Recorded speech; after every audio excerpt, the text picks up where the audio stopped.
नमस्कार दोस्तों, ये देखो फ्रेश एंड ऑर्गेनिक वेजिटेबल्स। अगर आप लोगों को भी चाहिए तो दिसामा रोड आइए, सीएम बागान का रोड है ये, आप लोगों को भी पता होगा। ये अगर ये सीधा आएगा तो हाईवे भी मिल जाएगा।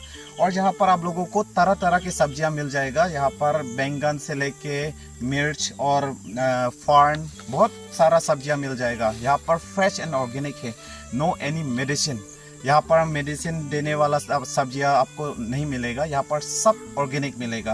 आप लोगों को पसंद आएगा। अगर आप आएगा तो इधर मैं दिखाएगा आप लोगों को क्या क्या है। ये देखो, ये देखो, ये देखो फर्न है, और वो देखो मिर्च, बैंगन और पम्पकिन, सब कुछ है।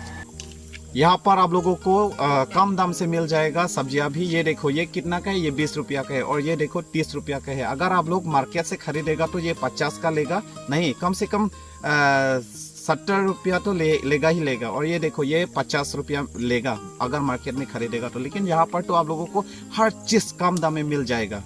बहुत सारा चीज़ है। अगर आप लोग इधर कभी आया है तो ज़रूर खरीदना, कम दाम से सब कुछ मिल जाएगा।